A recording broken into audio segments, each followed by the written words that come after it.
Learning to swim as an adult is all about knowing how to be safe in the water, in deep water. What does this mean? What does it take? Well, we have a little test in our class and we call it the 10-minute swim. We set that as the first sort of bar to have yourself have a goal to see, am I safe in the water?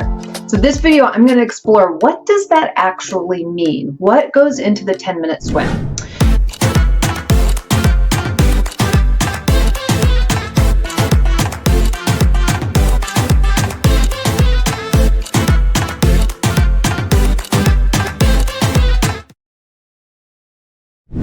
So first of all, 10 minutes, it doesn't have to be 10 minutes. It's just a number that we picked.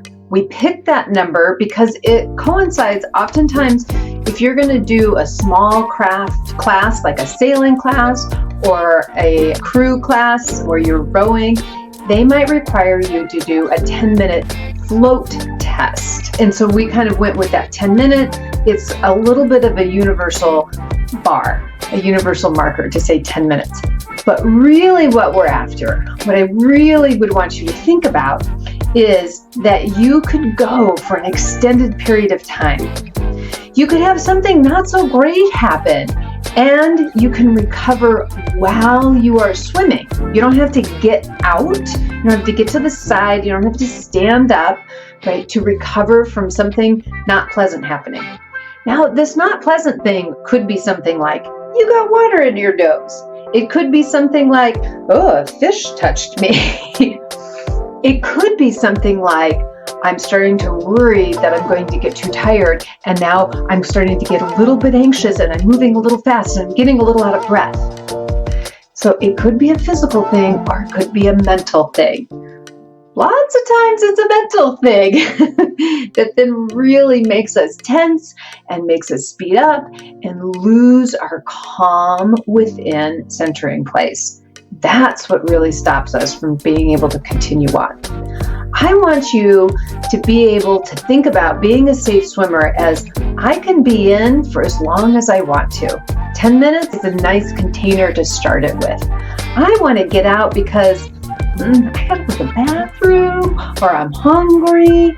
I'm not getting out because I'm exhausted, because I can't breathe, because I'm running scary scenarios in my head. Now, here's the key thing.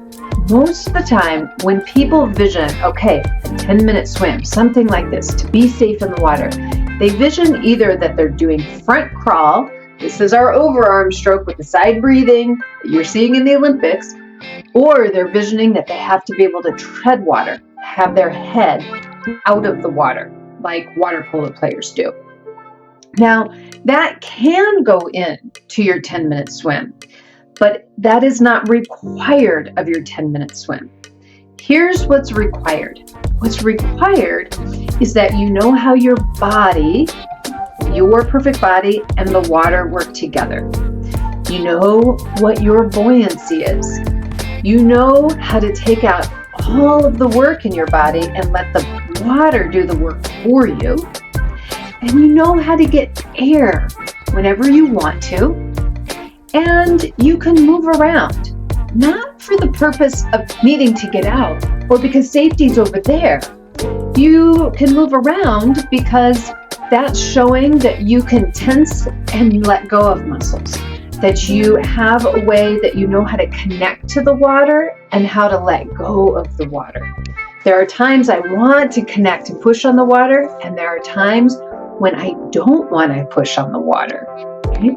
I want to be able to let my body slip through the water, to glide through the water, or just to be still. We define being able to swim as being able to move from here to there with comfort and ease, getting air and rest when you want, regardless of where the bottom, side, or shore is. And you can come back to calm when something unexpected happens. Back to that earlier thing, unexpected of your mind or unexpected in the environment. How this starts for people, what this starts off with is being in the shallow water, is saying, okay, I'm in the shallow water and I know I could stand up anytime I want to. I know I could use the wall anytime I want to. I'm going to start off and I'm going to see how long I could just use the water. You could be in 2.5 feet of water, or you could be in 5 feet of water. It doesn't matter. Now, parts of your body might touch a wall or touch the floor, particularly if you're in 2.5 feet of water. And here's the power of the mind. Are you in charge of whether or not you decide to use the bottom? So if you're saying things like, well, I hit the bottom, so, I can't keep going. It's too shallow. That is you using the bottom, but not being in control of whether or not you use the bottom. Just because you touch the bottom does not mean you need to push on it, that you need to stand up.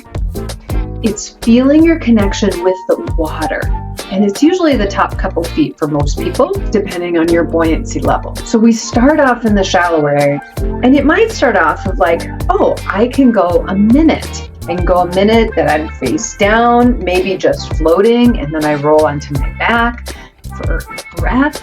And then I go on my front again, and then I get a little caught up in my head, so I stand up, or I feel like I need to ask a question, or I didn't have good breath exchange, or whatever it is. And then we ask ourselves, well, I wonder why I stopped. And we can open up, and this is our question for learning. Sometimes the reason why we stop has nothing to do with swimming.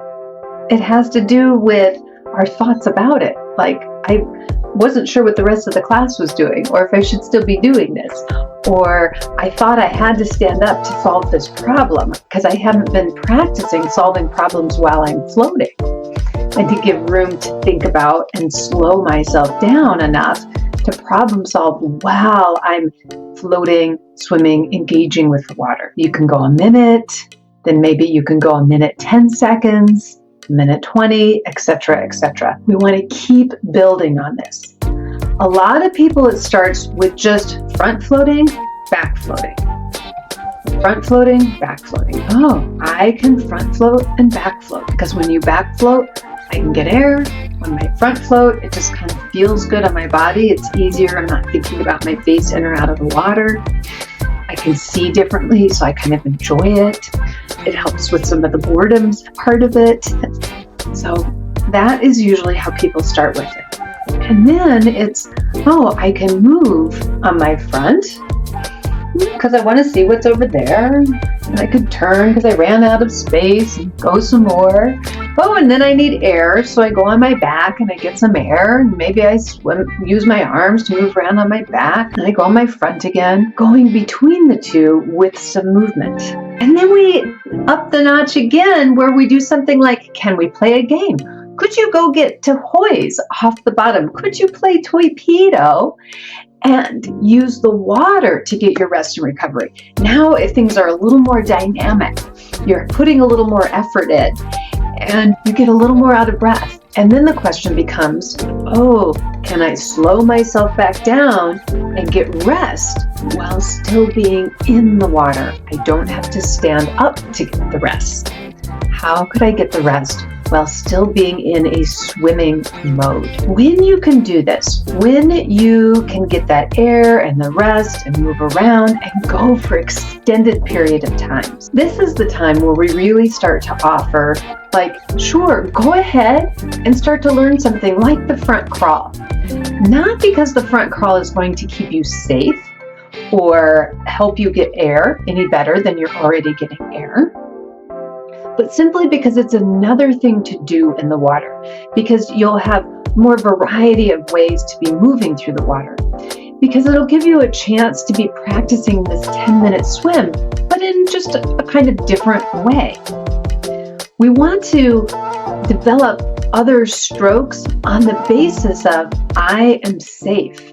I can get air, I can get rest, I can move around, I can use my body. I'm not required to go to a side, I'm not required to stand up. When I have that sort of self-assurance, and this is what our foundational courses are all about, is to get that level of self-assurance. when I have that level of self-assurance, then yeah, go play with some other strokes. Go work on treading water. Go work on front crawl or back crawl or breaststroke that is in a kind of a competitive style stroke. Because you don't have to get those right or perfect in order to be safe. Now, they will enhance what you can do during that 10 minutes. When I do my 10-minute swims, when I'm just being safe in the water, yeah, I do lots of different things. I swim a little butterfly, I swim a little on my back, I swim a little on my front. I do tread water sometimes I just float. I do have a big buffet of options of things that I can do. But that's because I have a big number of hours that I've been in the water doing lots of things. But it came on the original foundation of what it means to be safe in the water. This is our first thing to do, and then we can foyer into these other areas and play into these other areas, always touching base back to this is what makes me safe. Even when I'm out in the ocean, and I'm jumping off a boat in Hawaii to go snorkeling or to play around. Maybe I do some front crawl, but that's just because my husband says, there's an octopus over here, hurry up. And I want to get over there really fast to see the octopus. It's not because it's what keeps me safe. If I got some water in my mouth, I got knocked around by a wave, something felt a little chaotic to me, I would stop, I would slow down, I would come in, I would not be trying to race back to the boat. I would be relying on coming to this calm place, feeling my connection to my body and the water, slowing things down, feeling the air that I have, letting myself be supported. Then from there, I would decide, yeah, I'm still going to go see that octopus. Or, no, actually, I'm kind of hungry. I need to go back into the boat and get something to eat now. I get to choose from this place of safety. So looking for that 10-minute swim, that being able to be in there, relying on yourself, this is the first golden goal that we want to be going for. Can't wait to see you in the water. Can't wait to see you earn your patch for your 10-minute swim. Bye.